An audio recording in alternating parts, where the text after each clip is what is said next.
कौसल्यायाः लसतममण्डले पुत्ररत्नं महाव्याकरणाम्भोधि मन्थमानसमन्दरं कवयन्तं रामगीत्या हनुमन्तमुपास्महे मुख्यप्राणाय भीमाय नमो यस्य भुजान्तरन्नानावीरसुवर्णानां निकषाश्मायितं भवो स्वान्तस्थानन्तशय्याय पूर्णज्ञानरसारणसे उत्तुङ्गवाक्तरङ्गाय मधुरदुग्धाब्धये नमः। पृथ्वीमण्डलमध्यस्थाः पूर्णबोधमतानुगाः वैष्णवाः विष्णुहृदयाः तान् नमस्ये गुरुर्मम स्वच्छस्वहेत्वताम् अखिलसन्मङ्गलानि भवन्तु। ಭರತ ತಂದೆಯ ಅಂತ್ಯ ಸಂಸ್ಕಾರವನ್ನು ವಸಿಷ್ಠರು ಹೇಳಿದ ಮೇಲೆ ಮಾಡಿ ಪ್ರಭಾತಂ ಭರತಂ ದೃಷ್ಟ್ವಾ ವಿಲಪಂತಂ ಶುಚಾಕುಲಮ್ಮೆ ಬಹಳ ಒದ್ದಾಡ್ತಾ ಇದ್ದ. ಅವನನ್ನು ವಸಿಷ್ಠರು ಹೇಳಿದರು, ಈಗ ಅಳತಾ ಕೂತ್ರೆ ಏನಾಗುವುದಿಲ್ಲ, ಮುಂದಿನ ಕೆಲಸ ಆಗಬೇಕು, ಅಂತ್ಯ ಸಂಸ್ಕಾರವನ್ನು ಮಾಡು ಅಂತ ಹೇಳಿ ದಶರಥನ ಅಂತ್ಯ ಸಂಸ್ಕಾರ ಎಲ್ಲ ಆದ ಮೇಲೆ ಮುಂದೆ ಏನು ಮಾಡೋದು, ಬೇಕಾದಷ್ಟು ದಾನ ಧರ್ಮಗಳನ್ನು ಮಾಡಿದ ಅಂತ ಅದನ್ನು ಹೇಳ್ತಾರೆ. ರಾಜ ರಾಮೇಣ ತ್ಯಕ್ತಾಂ ಭರತ ಪ್ರೇಕ್ಷ್ಯತಾಂ ಪುರೀಂ ನೈಚ್ಛತ್ ಪ್ರವೇಶಂ ಶಯೋತ್ರ ಮೇನೇ ವಾಯೋಪವೇಶನ. ಶ್ರೀರಾಮನಿಲ್ಲದಂತಹ ಈ ಒಂದು ಅಯೋಧ್ಯೆಯಲ್ಲಿ ಬದುಕೋದಕ್ಕಿಂತ ವಾಯೋಪವೇಶ ಮಾಡಿ ಸಾಯೋದು ವಾಸಿ ಅಂತ ತೀರ್ಮಾನ ಮಾಡಿಬಿಟ್ಟ. ಹಾಗಾಗಿ ನಾನು ಬದುಕೋದಿಲ್ಲ. ಆಗ ಒಂದಿಷ್ಟು ದಾನ ಧರ್ಮಗಳನ್ನು ಮಾಡಿದ್ದಾನೆ. ಅಥಾ ಶೌಚಾತ್ಯೇ ವೀರಃ ಚಕ್ರೆ ಶ್ರಾದ್ದಾಃ ಭಕ್ತಿಮಾನ್ ಶ್ರಾದ್ದಾನಿ ಭಕ್ತಿಮಾನ್ ಪ್ರಾದಾತ್ ದ್ವಿಜೇಭ್ಯೋ ಗ್ರಾಮಾಗ್ರ ಧನಂ ಜೀವಧನಂ ಬಹು. ಅಶೌಚೆಯಿಂದ ಮುಗಿದ ಮೇಲೆ ಎಲ್ಲರಿಗೂ ದಾನ ಧರ್ಮಗಳನ್ನು ಶ್ರಾದ್ದವನ್ನೆಲ್ಲ ಮಾಡಿ ಶ್ರಾದ್ದದ ನಿಮಿತ್ತದಿಂದ ಹಾಗೆಲ್ಲ ಗ್ರಾಮಗಳನ್ನೇ ಕೊಡೋರಂತೆ.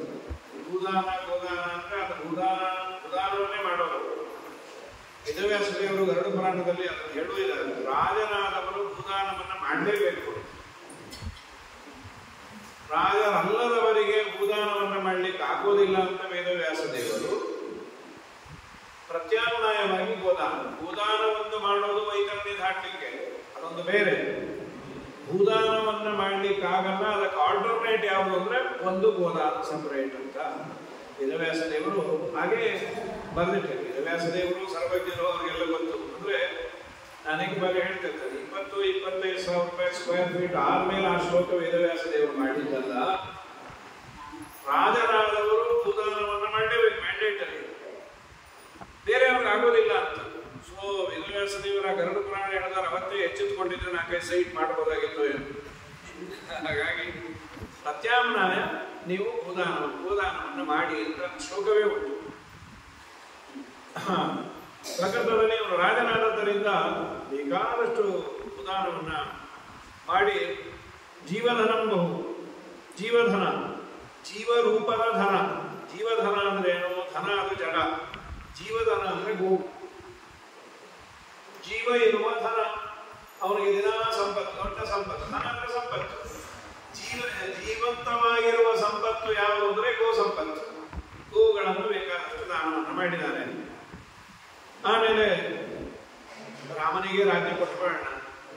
ಇತ್ಯುಕ್ತಭೂಜೆ ಭರತಃ ಅರಾಜಕವಿದಂ ರಾಜ್ಯಂ. ರಾಜ ಇಲ್ಲ ಅಂದ್ರೆ ಅರಾಜಕವಾಗಿ ಬಿಡುತ್ತೆ. ಎಲ್ಲ ಪ್ರಜೆಗಳು ಪ್ರಾರ್ಥನೆ ಮಾಡಿದ್ರು, ಭರತ ನೀನೇ ರಾಜ್ಯ ಆಳು. ಇಲ್ಲ ನನ್ನ ಅಣ್ಣನಿಗೆ ಇದನ್ನ ಒಪ್ಸೋದು, ನಾನು ಸರ್ವಥಾ ನನಗೆ ಈ ರಾಜ್ಯ ಬೇಡ. ಬಹಳ ಆನಂದ ಆಯ್ತು. ಎಂಥ ಉತ್ತಮ ಗುಣವಂತ ಇವರು. ತಾನಾಗೇ ಬಂದ ರಾಜ್ಯ. ಅಪ್ಪ ಇದ್ದ ಅಂದ್ರೆ ಬೇಸರ ಪಟ್ಟುಕೊಳ್ಳೋರು, ಅಪ್ಪನೂ ಕೃಷ್ಣಾರ್ಪಣ ಆಗಿದೆ. ಯಾರಿಲ್ಲ ಇವರಿಗೆ ನಿಷ್ಕಂಟಕವಾಗಿ ರಾಜ್ಯವನ್ನು ಆಳಬಹುದು. ಆದರೂ ನನ್ನ ರಾಮನಿಗೆ ಒಪ್ಪಿಸ್ತೇನೆ ಅಂತಲ್ಲ. ಎಂಥ ಒಳ್ಳೆ ಮಗ. ಕೈಕೇಯಿಯನ್ನು ನೋಡಿ ನಾವು ಮಗನನ್ನ ಚರ್ಚೆ ಮಾಡೋದು ಬೇಡ, ತುಂಬಾ ದೊಡ್ಡ ಯೋಗ್ಯತೆ ಇರುವುದು ಅಂತ ಹೇಳಿ ಇವಂ ಪ್ರಮಾಣಂ ಭರತಂ ಸರ್ವೇ ಪ್ರೋಚು ಪ್ರಹರ್ಷಿತಾಃ ರಾಮಭಕ್ತಸ್ಯ ತೇ ವತ್ಸ ಸಂಪದಃ ಸಂತು ಸಾತ್ವಿಕಿ. ರಾಮಭಕ್ತನಾದ ನನಗೆ ಸಂಪತ್ತು ಬೇಕಾದಷ್ಟು ಬರಲಿ. ನಿಜವಾದ ಸಂಪತ್ತು ಅಂದ್ರೆ ರಾಮನ ಪಾದಕಮಲಗಳಲ್ಲಿ ಭಕ್ತಿ ಇದೆಯಲ್ಲ, ಅದೇ ದೊಡ್ಡ ಸಂಪತ್ತು. ಇನ್ನೆಲ್ಲ ಸಂಪಾದನೆ ಮಾಡಬಹುದು. ಆದರೆ ಭಗವಂತನಲ್ಲಿ ಭಕ್ತಿ ಇದೆಯಲ್ಲ, ಅದು ದೇವರು ವಿಶೇಷವಾಗಿ ಸಾಧನೆ ಮಾಡಿಸಿ ಮಾತ್ರ ಕೊಡ್ತಾನೆ, ಪುಕ್ಕಟ್ಟೆ ಭಕ್ತಿ ಬರೋದಿಲ್ಲ. ಅವನಬಹುದು 106 ಜನ ದೇವಸ್ಥಾನಕ್ಕೆ ಬಂದಾಗ ಕೈ ಮುಗಿದು ಗಲ್ಲ ಹೊಡ್ಕೊತಾರೆ. ಗಲ್ಲ ಹೊಡ್ಕೋ, ಕೆನ್ನೆ ಹೊಡ್ಕೋ, ತಲೆ ಹೊಡ್ಕೋ, ಅದನ್ನೆಲ್ಲ ಭಕ್ತಿ ಅಂತ ಅಂದಿಲ್ಲ. ಭಕ್ತಿ ಅಂದರೆ ಮಹಾತ್ಮೆ ಜ್ಞಾನಪೂರ್ವಸ್ತು ಸುದೃಢ ಸರ್ವತೋಧಿಕ ಸ್ನೇಹ. ಪರಮಾತ್ಮನ ಮಹಿಮೆಯನ್ನ ತಿಳಿದು ಅವನಿಗೆ ನತಮಸ್ತಕರಾಗೋದು, ಹಾಗೆ ಇರೋದು. ಇನ್ನೂ ಟೀಕಾರಾಯರು ಇನ್ನೊಂದು ಸ್ವಲ್ಪ ಆಳಕ್ಕೆ ಇಳಿತಾರೆ. ಅಂತರಾಯ ಸಹಸ್ರೇಣಾಪಿ ಅಪ್ರತಿಬದ್ಧ ನಿರಂತರ ಪ್ರೇಮ ಪ್ರವಾಹ ಸ್ವಾತ್ಮಾತ್ಮೀಯ ಸಮಸ್ತ ವಸ್ತುಭ್ಯ ಅನೇಕ ಗುಣಾಧಿಕ. ತಾನು ಬಯಸಿದ ವಸ್ತುಗಳು, ತಾನು ಕಟ್ಟಿದ ಮನೆ, ತಾನು ಕೊಂಡ ಕಾರು, ಬಂಗಲೆ, ಚೇತನಾಚೇತನಗಳ ಮೇಲೆ ಏನು ನಾವು ಪ್ರೀತಿಯನ್ನ ಇಟ್ಟಿದ್ದೇವೆ, ಎಷ್ಟೇ ಅಡ್ಡಿ ಆತಂಕಗಳು ಬಂದರೂ, ಎಷ್ಟೇ ವಿಪತ್ತುಗಳು ಬಂದರೂ ದೇವರಲ್ಲಿ ಮಾಡುವ ವಿಶ್ವಾಸಕ್ಕೆ ಸ್ವಲ್ಪವೂ ಕುಂದು ಕೊರತೆ ಇಲ್ಲದಂತೆ ಇರುವಿಕೆ ಅದು ಭಕ್ತಿ. ಅದು ತುಂಬ ಕಷ್ಟ ಇರುತ್ತೆ. ಸಾಧನೆಯ ತುಂಬ ಎತ್ತರವನ್ನು ಏರಿದವರಿಗೆ ಅದು ಸಾಧ್ಯ ಇದೆ. ನಾವು ಸಾಧನೆಯ ಸ್ಟೆಪ್ಪನ್ನೇ ಕಾಣದೇ ಇರೋರಿಗೆ ನಮಗೆ ಸ್ವಲ್ಪ ಕಷ್ಟ ಇದೆ. ಮಹಾತ್ಮ ಜ್ಞಾನ ಇಲ್ಲದೆ ಕೇವಲ ದೇವರಲ್ಲಿ ನಾನು ಭಕ್ತಿಯನ್ನು ಮಾಡ್ತೇನೆ, ಮಾಡೋದು ಭಕ್ತರಲ್ಲ ಅಂತ ಯಾರನ್ನೂ ಅಂದಿಲ್ಲ. ಆದರೆ ಮೋಕ್ಷೋಪಯೋಗಿಯಾದ ಭಕ್ತಿ, ಲಿಂಗದೇಹ ಭಕ್ತಿಗೆ ಅದು ಉಪಯೋಗ ಆಗುತ್ತೆ. ಅಂದರೆ ಅದು ಧಾರಣೆ ಇರೋದಿಲ್ಲ, ದೃಢತೆ ಇರೋದಿಲ್ಲ. ಇವತ್ತು ಇಲ್ಲೇ ಬರ್ತೇನೆ, ಇಲ್ಲಿ ನಾನು ಹರಿಸರ್ವೋತ್ತಮವಾಗಿ ಇವತ್ತು ಮಾಡಿದೆ, ನಮಸ್ಕಾರ ಮಾಡಿದೆ, ನನ್ನ ಸಮಸ್ಯೆ ಬಗೆಹರಿಲಿಲ್ಲ. ಇನ್ಯಾರು ಅಂತ ನೀವು ಅಲ್ಲಿಗೆ ಹೋಗಿದ್ರೆ ಚೆನ್ನಾಗಿರೋದು ಅಂತ ಅಲ್ಲಿಗೆ ಹೋಗ್ತೇನೆ. ಅದೇನು ದುರಂತವ, ಅಲ್ಲಿ ಹೋದಾಗ ಬಗೆಹರಿದು ಬಿಟ್ರೆ ಛೇ ಛೇ ಛೇ, ಇಲ್ಲಿ ಹೋಗಿ ಸುಮ್ಮನೆ ವೇಸ್ಟ್ ಮಾಡಿದೆ ಅಂತ ಪಾತಕ ಜ್ಞಾನ ಬಂದರೂ ಬಂತು. ಅದು ಇಲ್ಲಿಗೆ ಅಲ್ಲಿಗೆ ಅನ್ನೋದು ಯಥಾಯೋಗ್ಯವಾಗಿ ಅವರವರು ಅನುಸಂಧಾನ ಮಾಡ್ಕೋಬಹುದು. ಎಲ್ಲಿಗೆ ಎಲ್ಲಿ ಅಂತೂ ವೈಷ್ಣವ ಮಾರ್ಗದಲ್ಲಿ, ಸರಿಯಾಗಿ ಹೇಳಿದ ಮಾರ್ಗದಲ್ಲಿ ನಾನು ಹೋಗಬೇಕಾದರೆ ನನಗೆ ಫಲ ಆಗದೆ, ಇನ್ನೆಲ್ಲೋ ನಾನು ಹೋದಾಗ ಫಲ ಆದರೆ ಫಲ ಅಂತ ನಾವು ಮಾಡಲೇಬಾರದು. ದುರಂತ ಏನ್ ಮಾಡೋದು? ಸರಿ, ಬಹಳ ಆನಂದ ಆಯ್ತು. ಭಕ್ತಿ ತುಂಬಾ ದೊಡ್ಡದು. ಸಮಾತ್ರಕಂ ಚ ಭರತಂ ನಿರ್ಯಾತಂ ಹರಿವ ಎಲ್ಲ ಪರಿವಾರ್ಯತೆ ಪೌರಾಹ ಸರ್ವೇ ಪ್ರಭುಂಜಗ್ನು ನಿಮ್ನಮಾವೈವ ಸ್ವಯಂ. ಹೊರಟಿರುವ ಸಮಾತ್ರಕಂ, ತಾಯಿ ಕೈಕೇಯಿಯನ್ನು ಕಟ್ಕೊಂಡು ಹೊರಟ ಕೈಕೇಯಿಗೆ ಪಶ್ಚಾತ್ತಾಪ ಆಗಿತ್ತೋ ಏನೋ, ಎಲ್ಲ ಪೌರ ಜನರು ಅವನ ಹಿಂದೆ ಹೊರಟು ಬಿಡಿಸ್ತಾರೆ. ಮೇಲೆ ಗುಡ್ಡದ ಮೇಲೆ ಬಿದ್ದ ನೀರು ತಾನಾಗಿ ಕೆಳಗೆ ಹರಿಯುವಂತೆ ಭರತನ ಹಿಂದೆ ಜನಸಾಗರವೇ ಹೊರಟಿದೆ. ಭಗವಂತನ ದರ್ಶನವಾಗತ್ತೆ ಅಂತ ಗಂಗೆಗೆ ಬಂದ ಗಂಗಾಯಾಂ ಸೈನ್ಯಮಾಶ್ವಾಸ್ಯ ರಾಮಂ ರಾಮಾನುಜಸ್ಮರಂ ಅಸಿಷ್ಟಾಂತಿ ಪರಿವೃತಶ್ಚಕಾರ ವಿಕೃತರ್ಪಣಂ. ಗಂಗೆಯ ಬಳಿ ಸೈನ್ಯವನ್ನು ನಿಲ್ಲಿಸಿ ಭರತ ರಾಮನನ್ನ ನೆನೆಸಿಕೊಂಡು ವಸಿಷ್ಠ ಮೊದಲಾದ ಋಷಿಗಳಿಂದ ಕೂಡಿ ವಿಕೃತರ್ಪಣವನ್ನ ಕೊಟ್ಟಿದ್ದಾರೆ ಅಂತ ಪ್ರಾಯ ಶ್ರಾದ್ದ ಮಾಡದ ಅಂತ ಇಟ್ಕೊಳ್ಬೇಕು. ವರ್ಷದಲ್ಲಿ ತರ್ಪಣ ಹೇಗೆ ಎರಡು ಇದೇ ಇಲ್ಲ ಅಂತ ಹೇಳೋದು ಸರಿ, ಇವನು ನೆನೆಸಿಕೊಂಡ ಅಂತ ಇಟ್ಕೋಬೇಡ. ಆದ ಮೇಲೆ ಅಥವಾ ಯುಗಾಂತರದಲ್ಲಿ ಬೇರೆ ಧರ್ಮವೂ ಇರುವುದು. ಕಲಿಯುಗದ ಧರ್ಮಗಳು, ಕಲಿಯುಗದ ಧರ್ಮವೇ ಕೃತಯುಗದಲ್ಲಿ ತ್ರೇತಾಯುಗದಲ್ಲಿ ಇರಬೇಕು ಅಂತ ಇಲ್ಲ. ಭರತ ಶ್ರೀಮದಾಂದೋಯಂ ಗುಹಾ ಗಂಗೆಯನ್ನ ಶ್ರೀರಾಮನಿಗೆ ದಾಟಿಸಿದ್ದಾರೆ. ಇವ್ನು ನೋಡಿದ ಈ ಮದಾಂಧನಾದ ಭರತ ರಾಮನನ್ನ ಕಾಡಿಗೆ ಅಟ್ಟೋದಂತೆ ಕಾಡಿನಲ್ಲಿ ಕೊನೆಗೂ ಬರ್ತಾ ಇದ್ದಾನೆ. ಇವನು ಸುಮ್ಮನೆ ಬಿಡೋದಿಲ್ಲ, ನಾನು ಇಲ್ಲೇ ಮುಗಿಸ್ಬಿಡ್ತೇನೆ, ರಾಮನ ಹತ್ರ ಇವನು ಬಿಡೋದೇ ಇಲ್ಲ ಅಂತ. ಏನು ನೋಟಕ್ಕೆ ನಮ್ಮ ದೃಷ್ಟಿ ಆಗಿರುತ್ತೆ, ಒಳಗೆ ಇಡದಾಗ ಅದರ ವಿಚಾರವೇ ಬೇರೆ ಇರುತ್ತೆ. ಭರತಃ ಶ್ರೀಮದಾಂದೋಯಂ ರಾಮಂ ಪ್ರತ್ಯವತಿಷ್ಠತೆ ಯೋತ್ಸಾಮಿಮಂ ರಾಮಭಕ್ತ್ಯ, ನಾನು ನನ್ನ ಬಿಡೋದಿಲ್ಲ ಅಂತ. ಆದ ಮೇಲೆ ಭರತ ರಾಮನಲ್ಲಿರುವ ಇಟ್ಟಿರುವ ಭಕ್ತಿಯನ್ನ, ಇರುವ ಪಶ್ಚಾತ್ತಾಪವನ್ನೆಲ್ಲ ನೋಡಿ ಪೂರ್ಣ ಗುಹ ಕುಸಿದು ಹೋದ. ಎಂಥ ಒಳ್ಳೆಯವರು. ಗುಹನನ್ನ ಕೇಳ್ತಾನೆ, ನಮ್ಮ ಅಣ್ಣ ಇಲ್ಲಿ, ನಿಮ್ಮ ಅಣ್ಣನನ್ನ ನಾನೇ ಗಂಗೆ ದಾಟಿಸಿದೆ, ನಿಮ್ಮ ಅಣ್ಣ ಅತ್ತಿಗೆ ಲಕ್ಷ್ಮಣ ಇವರೆಲ್ಲ ಒಂದು ಸಣ್ಣ ಎಲೆಗಳಿಂದ ನಿರ್ಮಾಣ ಮಾಡಿದ ಮನೆಯನ್ನ ಮಾಡಿಕೊಂಡು ಅಲ್ಲಿದ್ದಾರೆ. ಜೊತೆಗೆ ಊಟ ಆದ್ರಾಯ್ತು, ಇಲ್ಲ ಅಂತಿಲ್ಲ. ಈ ವಾರ್ತೆಗಳೇ ಮುಂಚೆ ಬಿಡೋದಂತ. ಛೇ ಛೇ ಛೇ ಛೇ, ನನ್ನಮ್ಮ ಎಂಥ ಕೆಲಸ ಮಾಡಿಬಿಟ್ಟು ಶ್ರೀರಾಮಚಂದ್ರನಿಗೆ ಇಂಥ ಅವಸ್ಥೆಯನ್ನು ತಂದು ಶುತ್ವಾ ಸರ್ವವಿಧಂ ಶೋಕಾನ್ ಭರತೋ ಮೂರ್ಛಿತೋ ಅಪತತೆ. ಆಮೇಲೆ ಮತ್ತೆ ಎದ್ದ ಮೇಲೆ ಈದೃಶ ಪರ್ಣವ ಪರ್ಯಂಕ ಫಲಮೂಲೋಪಜೀವನ. ಪರ್ಣದ ಪರ್ಯಂಕ, ಪರ್ಣ ಅಂದ್ರೆ ಎಲೆಗಳು, ಎಲೆಗಳಿಂದ ಮಾಡಿದ ಹಾಸಿಗೆ. ಫಲಮೂಲೋಪಜೀವನ, ಫಲವೋ ಅಥವಾ ಗೆಡ್ಡೆ ಗೆಣಸು, ಹಣ್ಣು ಹಾಗೂ ಗೆಡ್ಡೆ ಗೆಣಸುಗಳನ್ನು ತಿಂದು ಜೀವಿಸುವಂತಹ ಸ್ಥಿತಿಯನ್ನ ನಾವು ನನಗೆ ರಾಜ್ಯ ಸಿಗತ್ತೆ ನಮ್ಮಮ್ಮ ಮಾಡಿದ್ದು, ನಾನೇ ಹುಟ್ಟದೇ ಇದ್ದಿದ್ರೆ ಇದು ಆಗ್ತಾ ಇತ್ತೋ ಇಲ್ಲೋ. ಇವರಿಗೂ ಒಬ್ಬ ಏನು ಅವನಿಗೆ ಗತಿ. ಜಗನ್ನಾಥಸ್ಯ ನಾಥಸ್ಯ ಕನನ್ನ ಭವಿತಾ ಪುನಃ. ಇನ್ನು ರಾಮನಿಗೆ, ನಾವು ಜಗತ್ತಿಗೆ ನಾಥನಾದ ರಾಮನಿಗೆ ಇನ್ನೇನು ನಾವು ಮಾಡಬಹುದು? ತೊಂದರೆ ಇಲ್ಲ. ಎಂಥ ಕೆಲಸ ಮಾಡಿದೆ, ಎಂಥ ಕೆಲಸ ಆಯಿತು ನಮ್ಮಿಂದ.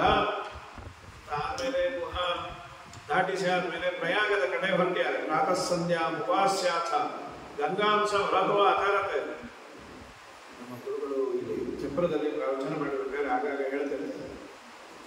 ಅತಿ ಸಣ್ಣ ವಿಷಯ, ಆದ್ರೆ ಅದನ್ನ ರಾಮಾಯಣದಲ್ಲಿ ಪ್ರಾತಃ ಸಂಧ್ಯಾ ವಂದನೆ ಮಾಡಿದ.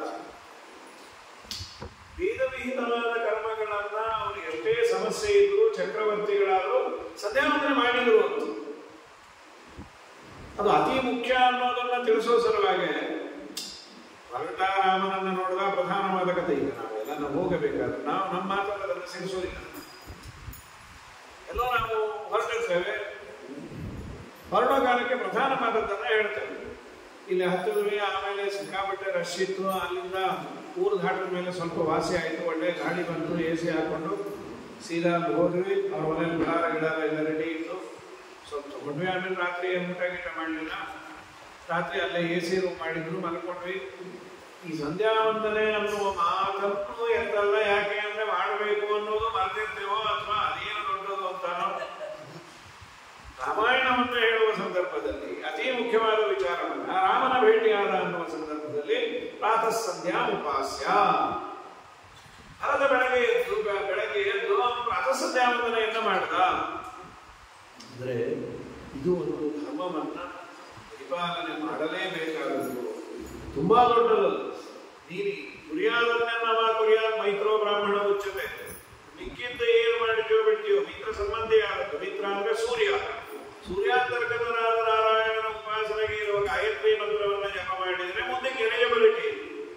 ನೀನು ರಾಮನಲ್ಲಿ ಭಕ್ತಿ ಮಾಡು, ರಾಮನಿಗೆ ರಾಜ್ಯವನ್ನು ಒಪ್ಪಿಸು, ರಾಮನೇ ಸರ್ವಸ್ವ ಅನ್ನು. ಸಂಧ್ಯಾ ವಂದನೆ ಮಾಡಿದೀಯಾ ಅಂತ ರಾಮ ಕೇಳಿದ್ರೆ ಏನ್ ಹೇಳೋದು?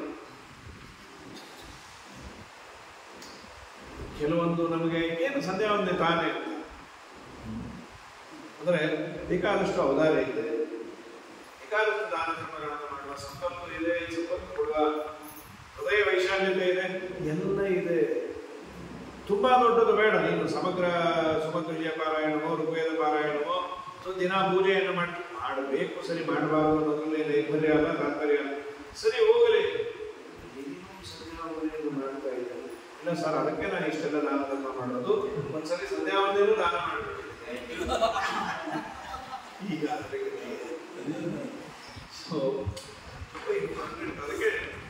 ರಾಮಾಯಣದಂತಹ ದೊಡ್ಡ ಗ್ರಂಥದಲ್ಲಿ ಇದು ನಮಗೆ ಅತಿ ಸಣ್ಣ ವಿಷಯ ಅನ್ನಿಸ್ಬೋದು ಓದುಗರಿಗೆ. ಸಂಧ್ಯಾ ವಂದನೆ ಮಾಡಿದಂತ ಸಂಧ್ಯಾ ವಂದನೆ ಮಾಡಿದ ಇಂಥ ಸಂದರ್ಭದಲ್ಲಿ ಸಂಧ್ಯಾ ವಂದನೆ ಮಾಡಿದ ಅದು ಹೆಚ್ಚಿನದು ಅನ್ನೋದಕ್ಕಿಂತ ಅದನ್ನು ವಾಲ್ಮೀಕಿ ಋಷಿಗಳಾಗಲಿ ಅಥವಾ ರಾಮಾಯಣದ ಕರ್ತೃಗಳಾಗಲಿ ಉಲ್ಲೇಖ ಮಾಡಿದ್ರಲ್ಲ, ಹಾಗಾಗಿ ಅಷ್ಟು ಮಹತ್ವವುಳ್ಳದ್ದು. ಆದ ಮೇಲೆ ಪ್ರಾತಃ ಸಂಧ್ಯಾ ಉಪಾಸ್ಯಾತ ಗಂಗಾಂಶ ಭರತೋ ಅತರತ. ಗಂಗೆಯನ್ನು ದಾಟಿದ. ಚತುರಂಗಂ ಚ ತತ್ಸೈನ್ಯಂ ಪ್ಲವೈರ್ನ ನೌಭಿಶ್ಚತಾರಕೈಃ. ಚತುರಂಗ ಸೈನ್ಯ ಎಲ್ಲವೂ ನಾವೆಗಳಿಂದ, ನೌಕೆಗಳಿಂದ, ಅಂಬಿಗರೊಂದಿಗೆ ಗಂಗೆಯನ್ನ ದಾಟಿ ಆಯಿತು. ಈ ತರಹದ ಮಾತುಗಳು ಬಂದಾಗ ಗುರುಗಳಂತಿರ್ತಾರೆ. ತಮತ್ತು ತಂಬಾಲಕ ಅಂಬುಜೇಕ್ಷಣಂ ಅಂತ, ಕೃಷ್ಣನ ಅಂಬುಜೇಕ್ಷಣ ಅಂತ ದೇವರನ್ನ, ಕೃಷ್ಣಾವತಾರ ಆದಾಗ ಇರುವ ಪದ್ಯ ಅದು. ಅಂಬುಜೇಕ್ಷಣ ಅರಳಿದ ಕಣ್ಣು, ಕಣ್ಣು ಜೋರಾಗಿ ಅರಳಿತ್ತು ದೇವರದು, ಕಮಲದಂತ ಕಣ್ಣು. ನನ್ನ ಅಂಬುಜೇಕ್ಷಣ ಏನದು? ಅಂಬುಜೇಕ್ಷಣ ದೇವರಿಗೆ ನೀನು ನೀರನ್ನ ಕೊಟ್ಟರೆ ದೇವರು ನಿನ್ನನ್ನ ನೋಡ್ತಾನೆ. ಅಂಬುಜ ಈಕ್ಷಣ, ಈಕ್ಷಣ ಅಂದ್ರೆ ನೋಡೋದು. ನಾವು ಅಂಬುಜರಾದ್ರೆ ದೇವರು ನಮ್ಮನ್ನ ನೋಡ್ತಾನೆ. ನಾವೇನು ಅಂಬುಜರಾಗೋದು? ಏನೋ ಹೆಣ್ಣಾಗಿದ್ರೆ ಅಂಬುಜ ಬಾಯಿ ಅಂತ ಇಡಬಹುದಾಗಿದೆ. ನಮಗೇನು ಯಾಕಂದ್ರು ಅಂಬು ಅಂದ್ರೆ ನೀರು, ಅಂಬುವಿನಿಂದ ಜ ಅಂದ್ರೆ ಹುಟ್ಟಿದ ಪುಣ್ಯ, ಅದು ನಿನ್ನಲ್ಲಿ ಇದ್ರೆ ನಿನ್ನನ್ನ ದೇವರು ನೋಡ್ತಾರೆ. ಅದೇನದು? ನೀನು ಭಗವಂತನ ಪ್ರೀತಿಗಾಗಿ ಸೂರ್ಯಾಂತರ್ಗತ ನಾರಾಯಣನಿಗೆ ದಿನ ಅರ್ಘ್ಯ ಪ್ರದಾನವನ್ನು ಮಾಡಿದ್ರೆ ನೀನು ಅಂಬುಜನ. ಆಗ ದೇವರು ನಿನ್ನನ್ನ ಅದೇ ಕ್ಷಣದಲ್ಲಿ ಈ ಕ್ಷಣ ನೋಡ್ತಾನೆ.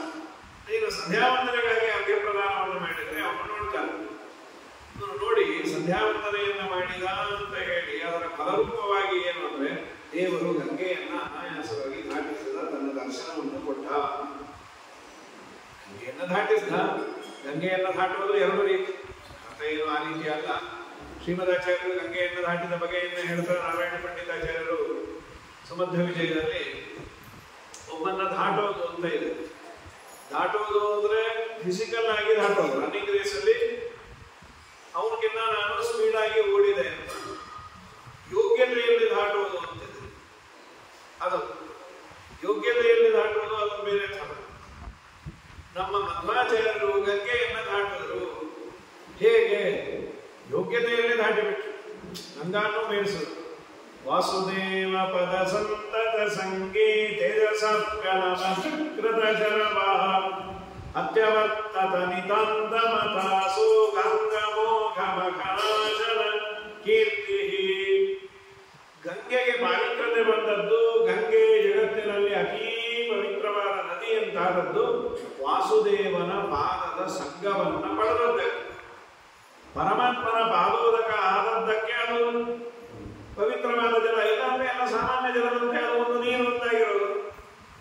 ಹಾಗಾದ್ರೆ ಪರಮಾತ್ಮನ ಪಾದದ ಸಂಘವನ್ನ ಪಡೆದದ್ದರಿಂದ ಗಂಗೆಗೆ ಈ ಪಾವಿತ್ರತೆ ಇದೆ ಅನ್ನುವುದಾದ್ರೆ, ಪರಮಾತ್ಮನ ಪಾದದ ಸಂಘವನ್ನ ಪಡೆದದ್ದು ಯಾವಾಗ? ಪರಮಾತ್ಮ ತ್ರಿವಿಕ್ರಮನಾಗಿ ಪಾದವನ್ನ ಎತ್ತಿದಾಗ ಬ್ರಹ್ಮದೇವನ ಪಾದವನ್ನ ತೊಳೆದ ದಿವಸ. ಸೊ 10 ದಿವಸ ಪರಮಾತ್ಮನ ಪಾದದ ಸಂಘವನ್ನ ಹೊಂದಿದಂತಹ ಆ ನೀರಿಗೆ ಇಷ್ಟು ಪಾವಿತ್ರತೆ ಇದೆ ಅನ್ನೋದಾದ್ರೆ, ವಾಸುದೇವನ ಪಾದಕಮಲಗಳಲ್ಲಿ ಸದಾ ಸಂಘವನ್ನೇ ಇಟ್ಟುಕೊಂಡಿದ್ರೆ ಇನ್ನೆಷ್ಟು ಪಾವಿತ್ರತೆ. ಸೊ ನಮ್ಮ ಮಧ್ವರು ಒಮ್ಮೆ ಅಲ್ಲ, ವಾಸುದೇವ ಪದ ಸಂತತ ಸಂಗೀ ಬಿಟ್ಟೇ ಇಲ್ಲ. ಆದ್ದರಿಂದ ಆ ಆಸ್ಪೆಕ್ಟ್ ಅಲ್ಲಿ ಗಂಗೆಯನ್ನು ಮೀರಿಸಿದ್ರು. ಗಂಗೆಯನ್ನು ದಾಟಿದ್ರು. ಫಿಸಿಕಲ್ ಆಗಿ ಗಂಗೆ ದಾಟಿದ್ರು, ಗಂಗೆಯನ್ನೇ ದಾಟಿದ್ರು. ಗಂಗೆಯ ಯೋಗ್ಯತೆಯನ್ನು ದಾಟಿದ್ರು. ತೇಜಸಾತ್ಮನಮಧಕೃತ ಶರ್ವ ಅತ್ಯವರ್ತತ ನಿತಾಂತ ಮತಾಸು. ಗಂಗೆಯನ್ನ ರುದ್ರದೇವರು ತಲೆ ಮೇಲೆ ಧಾರಣೆ ಮಾಡಿದ್ರು. ಆನಂದದಿಂದ ಭಗವತ್ಪಾದರ ಶಾಸ್ತ್ರವನ್ನ ತಲೆ ಒಳಗೆ ಇಟ್ಟುಕೊಂಡು ಹೀಗೆ ಧನ್ಯವ್ಯಾಸರಾಜರು ಅಪ್ಪನು ಅಂಗರಹಿತನು ಆಚಾರ್ಯನು ಸದಾ ಆನಂದ ತೀರ್ಥ ಮಧುಲಂ ಭಜೆ ತಾಪತ್ರಯಾಪಹ ಅಂತ ಆ ಶ್ಲೋಕ ಮಧ್ವಾಚಾರ್ಯರು ಗಂಗೆಗೂ ಮಧ್ವರಿಗೂ ಕಂಪ್ಯಾರಿಸನ್. ಅಪ್ಪನವ ಮಧ್ವರಿಗೆ ಭ್ರಮೆ ಇಲ್ಲ. ಹರಿರೇವ ಪರೋ ಹರಿರೇವ ಗುರು ಹರಿರೇವ ಜಗತ್ ಪಿತೃಮಾತ್ರಗತಿ ಎನ್ನುವ ನಿರ್ಧಾರ ಇದೆ. ಗಂಗೆಯಲ್ಲಿ ಸುಳಿಗಳು ಇದೆ, ಅಲ್ಲಲ್ಲಿ ಸುಳಿ ಇರುತ್ತೆ ಗಂಗೆಯಲ್ಲಿ. ಆದ್ದರಿಂದ ಅಲ್ಲಿ ಭ್ರಮೆ ಇದೆ. ಮಧ್ವರಿಗೆ ಭ್ರಮೆ ಇಲ್ಲ, ಅಭ್ರಮ. ಬಿಸಿಲುಗಾಲದಲ್ಲಿ ಗಂಗೆಯ ಹರಿವು ಕಡಿಮೆ ಆಗುತ್ತೆ. ಗಂಗೆ ಮಳೆಗಾಲದಲ್ಲಿ ತುಂಬಾ ಮೆಟ್ಟಲು ಮೇಲೆ ಬಂದಿರುತ್ತೆ, ಬಿಸಿಲುಗಾಲದಲ್ಲಿ ತುಂಬಾ ದೂರ ಹೋಗಬೇಕು. ಪ್ರಯಾಗದ ವರ್ಣನೆ ಬಂದಿದೆ. ಪ್ರಯಾಗದಲ್ಲಿ ಓದೋರಿಗೆ ಗೊತ್ತಿರುತ್ತೆ, ಬಿಸಿಲುಗಾಲದಲ್ಲಿ ಹೋದು ತುಂಬಾ ನಡಿಬೇಕು. ಮಳೆಗಾಲದಲ್ಲಿ ತೀರ ಹತ್ರ ಬಂದಿರುತ್ತೆ.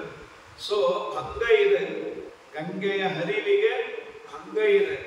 ಮಧ್ವರ ಮಾತೆಂಬ ಗಂಗೆಗೆ ಭಂಗರಹಿತ, ಅದು ಜಡ, ಇದು ಚೈತನ್ಯಾತ್ಮಕವಾದ ಮಾತು. ಸದಾ ವಿಮಲ. ಮಧ್ವರ ಮಾತು ಸದಾ ವಿಮಲವಾಗಿದೆ, ಶುದ್ಧವಾಗಿ ಇದೆ.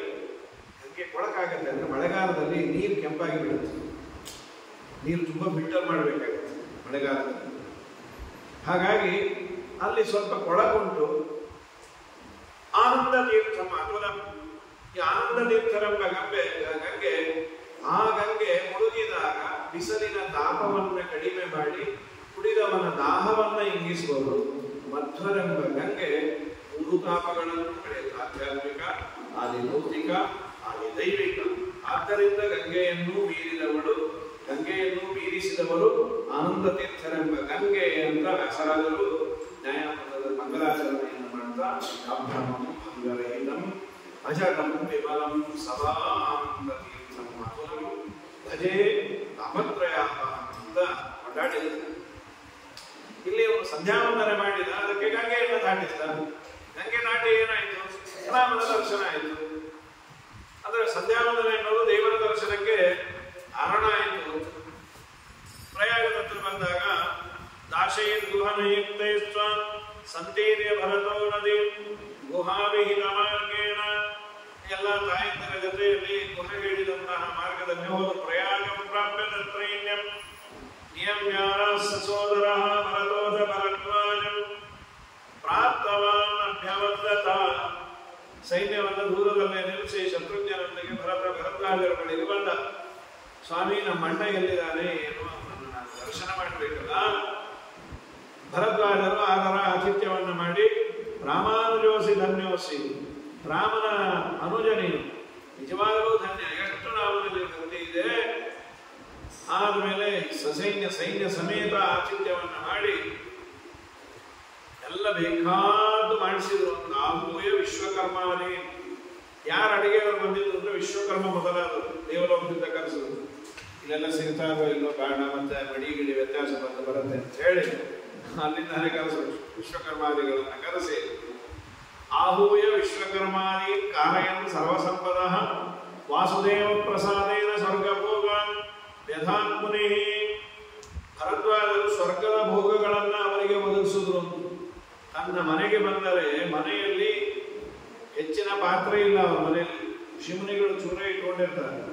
ಆದ್ರೆ ಇವರು ಕರೆದದ್ದು ಭರತನನ್ನ ಶತ್ರುಘ್ನನ VIP ಸನ್ನ ಮಾತ್ರ. ನಮ್ಮನೆ ಪಾತ್ರೆ ಪಡಗ ಇಲ್ಲಮ್ಮ, ದಯಮಾಡಿ ಇಷ್ಟು ಜನಕ್ಕೆ ಹಾಕ್ತೇವೆ, ಮಿಕ್ಕಿನಾದವ್ರಿಗೆಲ್ಲ ಅವರೆಲ್ಲ ಹೋಗ್ತಾರೋ ಹೋಗ್ಲಿ. ಎಲ್ಲರ ತಿಂಡಿ ಆಗಬೇಕು, ಎಲ್ಲರಿಗೂ ಊಟ ತಿಂಡಿ ಆಗಬೇಕು. ಎಲ್ಲಿ ಮಾಡ್ತೀರಿ ಏನು ಅಂತ ನೀವೇನು ಕಾಳಜಿ ಮಾಡಬೇಡಿ, ಬಡೀನೇ ವ್ಯವಸ್ಥೆ ಆಗುತ್ತೆ. ಈಗ ಸಾಮಾನ್ಯ ಇದೆಲ್ಲ ಹಾಕಿರ್ತಾರೆ, north Indian dishes, south Indian dishes, ಇನ್ನೂ ಏನೇನೇನೋ ಹುಚ್ಚು ಡಿಶಸ್ಸು. ಅಂತೂ ಏನೇ ಡಿಶ್ ಇದ್ರು ಈ ಲೋಕದ ಡಿಶಸ್ ಎಲ್ಲೂ ಹಾಕಿಲ್ಲ. ಇನ್ನು ಪರಲೋಕದ ಡಿಶಸ್ ಅಂತ. ಪರಲೋಕದ ಡಿಶಸ್ ಅಂದ್ರೆ ಓದೋ ಸಲುವ ಮಾಡೋ ಡಿಶ್ ನಮ್ಮ ತಲೆ ಬರುತ್ತೆ.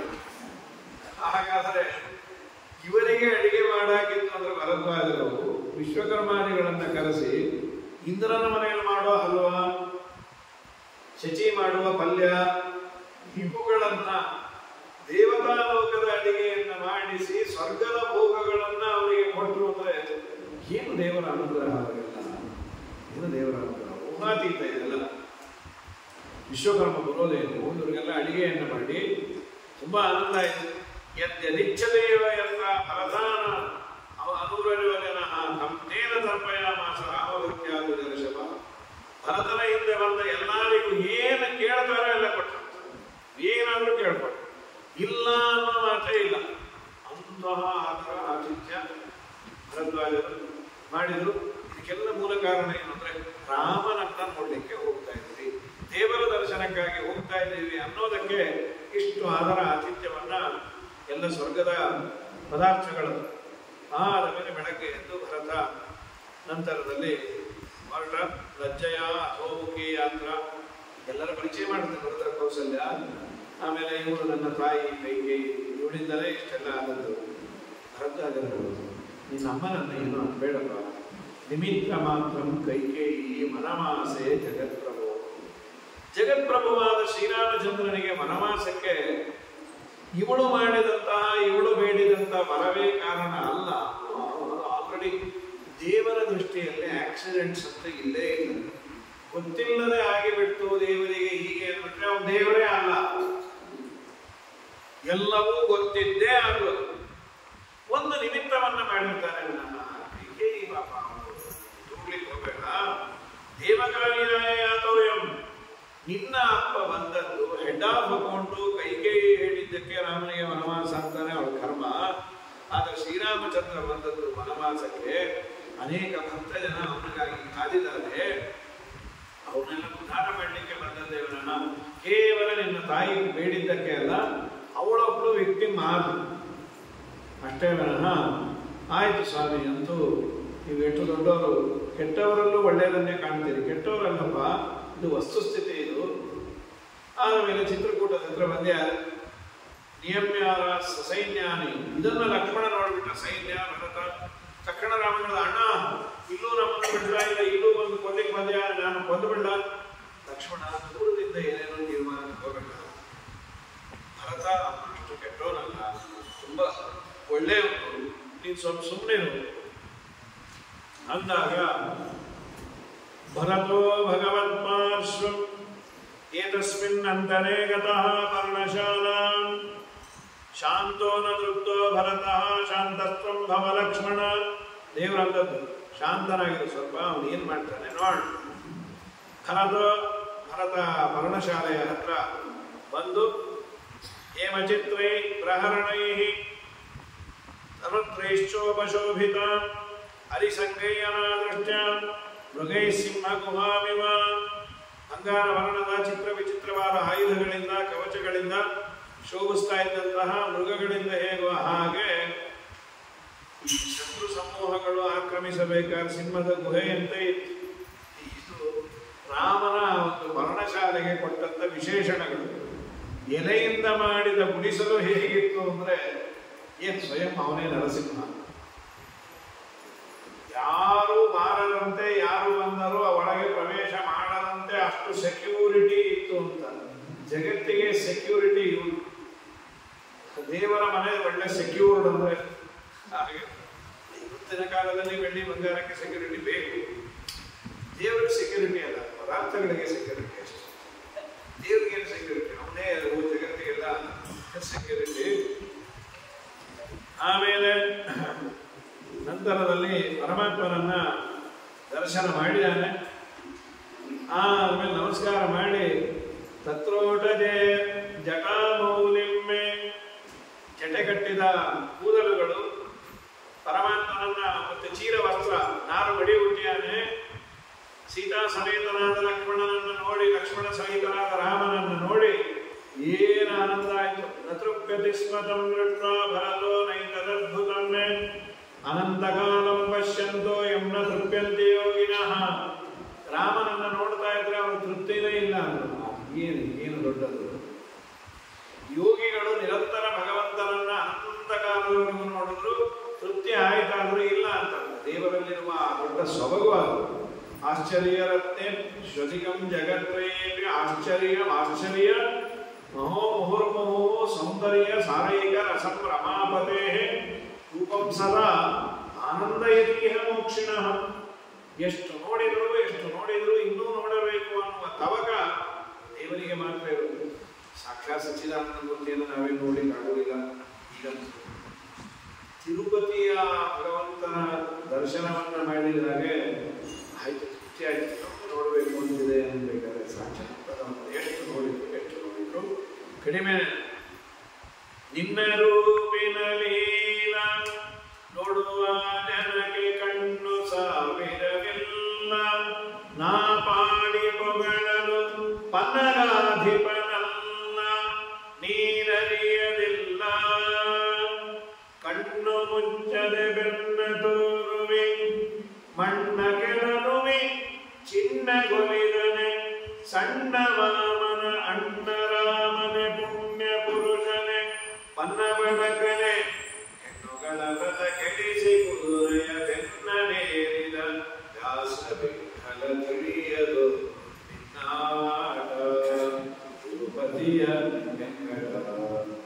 ಒಳೆವ ನೀರುಳು ಗೆಲುವ ಮೋರೆಯ ನೆಲವ ನೋಡುವ, ಸುಳಿವ ಕಂಬನೀಳ ಎರಳೆಯುವ ಬಡಿರ ಭಾರ್ಗವ ಕಳನ ಛೇದಿಸಿ, ಕೊಳಲ ಧ್ವನಿಗೆ ನಳಿನ ಮುಗಿಯರ ನಾಚಿಸುವ ಬಲು ಹಯದರದ ಹವಣಿದಾಸನೆ ತಿಳಿಯಲು ನಿನ್ನಾಡ ತಿರುಪತಿಯ ವೆಂಕಟ. ಎಷ್ಟು ನೋಡಿದ್ರು ಅವನು ಸುಂದರನೇ.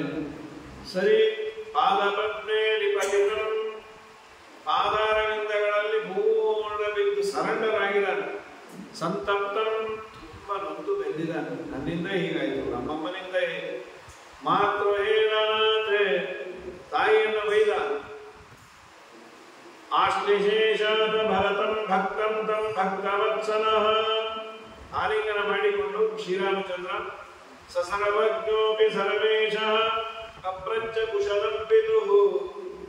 ಭರತ ದಶರಥ ಚೆನ್ನಾಗಿದ್ದಾನ ಅಂದ್ರೆ ರಾಮ ಸರ್ವಜ್ಞ ದೇವರು ಅವನೇ ಸರ್ವಜ್ಞೋಪಿ ಎಲ್ಲವನ್ನ ತಿಳಿದಿದ್ರು ಸಹಜವಾಗಿ ಕೇಳೋದನ್ನ ಕೇಳ. ಅನ್ಯಾಶ್ಚ ವಿವಿಧಾನರ್ಥ ಲೋಕವೃತ್ತಿಂ ವಿಡಂಬಯನ್ ಅನ್ಯಾಶ್ಚ ಬೇರೆಯವರನ್ನ ವಿಡಂಬನೆಯನ್ನು ಮಾಡಿದ ಲೋಕದಲ್ಲಿ ಹೇಗೆ ವ್ಯವಹಾರ ಮಾಡಬೇಕು ಅನ್ನೋದನ್ನು ಕೇಳದ. ನೋಡಿ ಒಬ್ಬರ ವಾರ್ತೆಯನ್ನು ಸತ್ತರು ಅಂತ ನಮಗೆ ಒಂದು ತೀರಿ ಹೋದ್ರು ಅಂದ್ರೆ ಅವರ ವಾರ್ತೆ ಬಂದೇ ಇರುತ್ತೆ. ಅವ್ರು ಕೂಗಿದಾರೋ ಇಲ್ಲೋ ಅನ್ನೋದು ಕನ್ಫರ್ಮ್ ಆಗಲಿದ್ದಾಗ ಕೂಗಿದ್ದನ್ನು ಕೇಳಬಾರ್ದು. ಹುಷಾರಾಗಿದ್ದಾರೆ ಸ್ವಲ್ಪ ಅನಾರೋಗ್ಯ ಆಗಿತ್ತು ಅದು ಬಿಟ್ಬಿಟ್ಟು ಹೋಗಿ ಎಷ್ಟು ತಿಂಗಳ ಎಣ್ಣೆ ಒಣಸಿದ್ದಾರೆ ಇದ್ರೆ ಸೊ ಕೇಳೋದ್ರಲ್ಲಿ ಚೂರು ವ್ಯತ್ಯಾಸ ಇದೆ. ಇನ್ನೂ ಕನ್ಫರ್ಮ್ ಆಗಿಲ್ಲ, ಈಗೋ ಹಾಗೋ ಅನ್ನೋ ಗೊಂದಲ ಇದೆ. ಆ ಟೈಮಲ್ಲಿ ಪಾಸಿಟಿವ್ ಆಗಿ ಕೇಳೋದನ್ನು ಇವ್ರು ಪಾಪ ಅಳತೆ ಗೊತ್ತು ಪಾಪ ಹೋಗಬೇಕಾಗಿತ್ತು ಅನ್ಯಾಯ ಯಾರು ಅಂತ ಅದೇ ನಿಮ್ಮಂತೆ ಇಲ್ಲ ರೀ ಅವ್ರು ಚೆನ್ನಾಗಿದ್ದಾರೆ ಅವರೆಲ್ಲ ನಾನು ಈ ಗಟ್ಟಿ ಗಿಟ್ಟಿ ಮಾಡ್ಕೊಟ್ಟೆ ಬಂದೆ ಹೌದಾ ಹೋದ್ರು ಅಂದ್ರು ಗಟ್ಟಿ ಬಿಡ್ಡ ಅಲ್ಲ ಇದುವೇ ಕೇಳುವ ರೀತಿ ಸ್ವಯಂ ಶ್ರೀರಾಮಚಂದ್ರ ಸರ್ವಜ್ಞ ವ್ಯವಹಾರದ ನೈಪುಣ್ಯತೆ ನೋಡಿ ಕನ್ಫರ್ಮ್ ಆಗಿಲ್ಲ. ಯಾರೋ ಹೋಗಿದ್ದಾನೆ ಏನೋ ಎತ್ತೋ ಈ ವಾಟ್ಸಪ್ ಫೇಸ್ಬುಕ್ ಅಲ್ಲಿ ಕೆಲವೊಮ್ಮೆ ಹಾಗಾಗಿ ಬರುತ್ತೆ. ಯಾರೋ ಹೋದ್ರು ಇನ್ಯಾರೋ ಹೋದ್ರು ಅಂತ ಅವ್ರು ನಮಸ್ಕಾರ ಮಾಡಿ ಅದು ತೋರ್ಸೋಣ ಅಂದ್ರೆ ಡಿಲೀಟ್ ಮಾಡಿಬಿಟ್ಟಿರ್ತಾರೆ. ಆಮೇಲೆ ಅವರು ಹೋಗಿದ್ರು ಬಿಟ್ಟಿಯ ಈಗೇನಾದ್ರೂ ಆದಾಗ ಪಾಸಿಟಿವ್ ಆಗಿ ಕೇಳಬೇಕು ಆರೋಗ್ಯ ಅಂತ ಇದೆ ಹುಷಾರಾಗಿದ್ದಾರ. ಸರ್ವಜ್ಞನಾದ ಶ್ರೀರಾಮಚಂದ್ರ ಭರತನನ್ನ ಪ್ರಶ್ನೆ ಮಾಡಿದ್ದು ಚೆನ್ನಾಗಿದ್ದಾರ ಅಂತ ಹೇಳಿ ಇದಾದ ಮೇಲೆ ಅನ್ಯಾಚ ಪ್ರೋವಾಚ ಪ್ರಾಂಜಲಿರ್ಧೀನಃ ಪ್ರರುದಂ ಭರತಾಗ್ರಜಂ ಸ್ವರ್ಗತೋನ ಪಿತಾನಾಥ ರಾಮ ರಾಮೇತಿ ಕೀರ್ತಯನ್. ಏನ್ ಹೇಳ್ತೀವಿ ಕಣ್ಣೀರು ಹಾಕಿ ಅಂತ ನಾನು ಇರಲಿಲ್ಲ, ನನ್ನ ಅಪ್ಪ ರಾಮ ರಾಮ ರಾಮ ಅಂತ ನಿನ್ನ ಸ್ಮರಣೆಯನ್ನೇ ಮಾಡಿ ನಡತೆಗೆ ಮಾಡಿಬಿಟ್ಟ ಸ್ವರ್ಗಸ್ಥನಾದ. ಉದಕಂ ದೀಯತಾಂ ತಸ್ಮೈ ಪ್ರಿಯೇ ದತ್ತಂ ಪ್ರಿಯಂ ಭವೇತ್. ದಯಮಾಡಿ ಆ ಅಪ್ಪನಿಗೆ ನಾನು ಶ್ರಾದ್ದ ಕರ್ಮಗಳನ್ನು ಮಾಡಿದ್ದೇನೆ, ತುಂಬಾ ಬೇಕಾದವರು ನೀನು ಹಿರಿಯ ಮಗ, ಪ್ರೀತ್ಯಾಸ್ಪದರಾದವರು ಅವರ ಹೆಸರಲ್ಲಿ ಉದಕಾದಿಗಳನ್ನು ದಾನ ಮಾಡಿದರೆ ಅವನಿಗೆ ತುಂಬಾ ಸಂತೋಷ ಆಗುತ್ತೆ. ರಾಮ ನೀನು ಅರ್ಪಣಾದಿಗಳನ್ನ ಮಾಡು. ಸರ್ವೇಷಾಂ ಸರ್ವತಃ ಪ್ರೇಷ್ಠ ತ್ವಯಾ ದತ್ತಂತು ಕಿಂ ಪುನಃ. ನೀನು ಎಲ್ಲರಿಗೂ ಬೇಕಾದವನು ನೀನು ಕೊಟ್ಟಾಗ ಅವನಿಗೆ ಸಂತೋಷ ಆಗದೆ ಇರುತ್ತಾ ನೀನು ಮಾಡು. ಆಕರಣ ರಾಜ್ಞೋ ಮರಣಂ ಸದಾ ಸರ್ವ ಪ್ರವತ್ಸಕಃ ಅಶೋಕ ಲೇಶೋಪಿ ವಿಭು ವಿಲಲಾಪ ವಿಳಂಬಯನ್. ತುಂಬಾ ರಾಮ ಹತ್ತು ಕರೆದು ಹೀಗಾಗೋಯ್ತ ನಾನು ಹೀಗಾಗತ್ತೆ ಅನ್ಕೊಂಡಿರ್ಲಿಲ್ಲ ಅಂತ ಯಾವ ತರಹದ ಲೇಶವೂ ಇಲ್ಲ. ಚಿಂತಾ ಸಂತಾಪ ಲೇಶೋದ್ಭವ ಮೃತಿ ಮುಖರ ಶೇಷ ದೋಷಾದಿ ದೂರಂ ಅಂತ ಟೀಕಾಕೃತರು ತತ್ವಪ್ರಕಾಶಕ ಮಂಗಲಾಚರಣೆ ಏನದೆ ಚಿಂತಾ ಸಂತಾಪ ಲೇಶವೂ ದೇವರಿಗೆ ಇಲ್ಲ. ವಿಡಂಬನೆಯನ್ನ ಮಾಡಿದ ದೇವರು ಎಲ್ಲದಕ್ಕೂ ಪ್ರವರ್ತಕ ಅವನೇ. ಸೀತಾಪತಿ ಋಗಾಗಮ್ಯ ಸೀತಾ ಲಕ್ಷ್ಮಣ ಸಂಯುತ. ತಕ್ಷಣ ಬಂದು ಮಂದಾಕಿನಿಯಲ್ಲಿ ಸ್ನಾನ ಮಾಡಿ ಗಂಗೆಯಲ್ಲಿ ಸ್ನಾನ ಮಾಡಿ ಜನಕರಾಜರಿಗೆ ಮಾಡಬೇಕಾದ ತರ್ಪಣಾದಿಗಳನ್ನ ಕೊಟ್ಟು ಶ್ರಾದ್ದಾದಿಗಳನ್ನು ಮಾಡಿ ದರ್ಭೇಶು ಇಂಗು ಪುಣ್ಯಾಕಂ ಪಿತ್ರೇತಾನ್ ಯುಕ್ತವಾನ್ ವಿಭು. ಪಿತೃದೇವತೆಗಳನ್ನ ಮನುಷ್ಯ ತನಗೆ ವಿಹಿತವಾದ ಅನ್ನದಿಂದ ಪೂಜಿಸಬೇಕು ಅನ್ನೋದನ್ನು ತಿಳಿಸೋದರಾಗಿ ದಶರಥನಿಗೆ ಶ್ರೀರಾಮಚಂದ್ರ ಶ್ರಾದ್ದವನ್ನು ಮಾಡಿದ.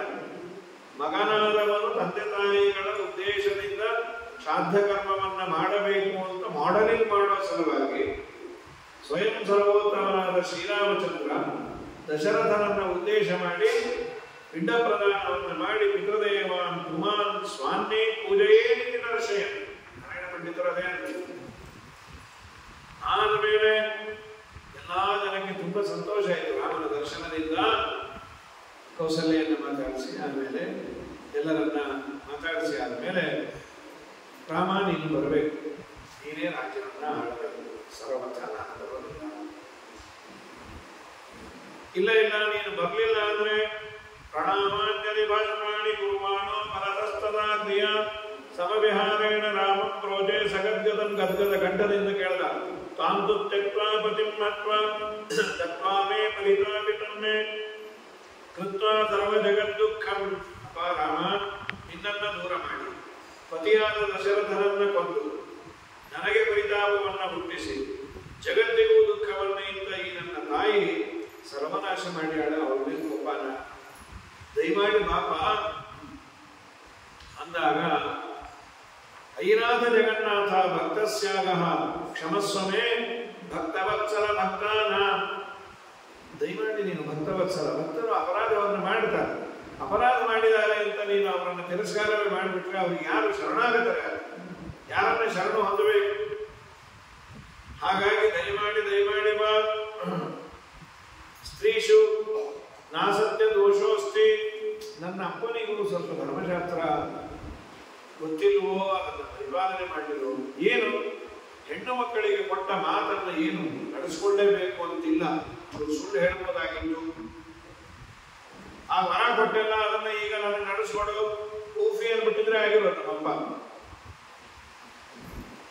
ಸ್ತ್ರೀಷು ನರಮೇ ವಾಮನಾದಾಗ ಈ ಮಾತಿದೆ, ಸ್ತ್ರೀಷು ನರಮೇ ವಿವಾಹೇಚ ಅತ್ಯಂತೆ ಪ್ರಾಣ ಸಂಕಟೆ ಗೋಬ್ರಾಹ್ಮಣಾರ್ಥೆ ಹಿಂಸಾಯ ನಾಮೃತಂ ಸಾಧ್ಯ ಗುಪ್ಸಿತಂ ಅಂತ ಶುಕ್ರಾಚಾರ್ಯರು ಬಲಿಗೆ ಹೇಳೋದು. ಅಲ್ಲ ನಾನು ಮಾತು ಕೊಟ್ಟೇನಿ, 3 ಪಾದ ಕೊಡ್ತೇನೆ, ನೀವು ನೋಡಿದ್ರೆ ಅವರು ದೇವರು ಎಲ್ಲ ಅಡಿತಾನೆ ಬೇಡ ಅಂತ ಇರಲ್ಲ, ಪಾಪ ಬರಲ್ಲ. ಕೆಲವು ಕಡೆ ಸುಳ್ಳು ಹೇಳ್ಬೋದು. ಸ್ತ್ರೀಷು ಮೊದಲು ಹೇಳಿದ್ದೆ, ನರಮೆ ಹಾಸ್ಯದಲ್ಲಿ ಸುಳ್ಳು ಪಡೆದು ಹೇಳ್ಬೋದು. ವಿವಾಹೇಚ ಒಂದು ಮದುವೆ ಆಗುತ್ತೆ, ಸಣ್ಣ ಪುಟ್ಟ ಸುಳ್ಳು ಹೇಳಿ ಮದುವೆ ಮಾಡಿಸ್ಬೋದು. ವೃತ್ಯರ್ಥೆ ಕೆಲಸ ಹೋಗುತ್ತೆ ಅನ್ನೋದಾದ್ರೆ ಸುಳ್ಳು ಹೇಳ್ಬೋದು, ಕೆಲಸ ಉಳಿಯುತ್ತೆ ಅಂತ ಒಂದು ಸುಳ್ಳು ಹೇಳಿ ಉಳಿಸ್ಕೋಬೇಕು. ಪ್ರಾಣ ಸಂಕಟೆ ಪ್ರಾಣ ಉಳಿಯೋದಾದ್ರೆ ಒಂದು ಸುಳ್ಳು ಹೇಳಿ ಬದುಕಬೇಕು, ಸುಳ್ಳು ಹೇಳೋ ಸಲುವಾಗಿ ಬದುಕಿರಬಾರದು.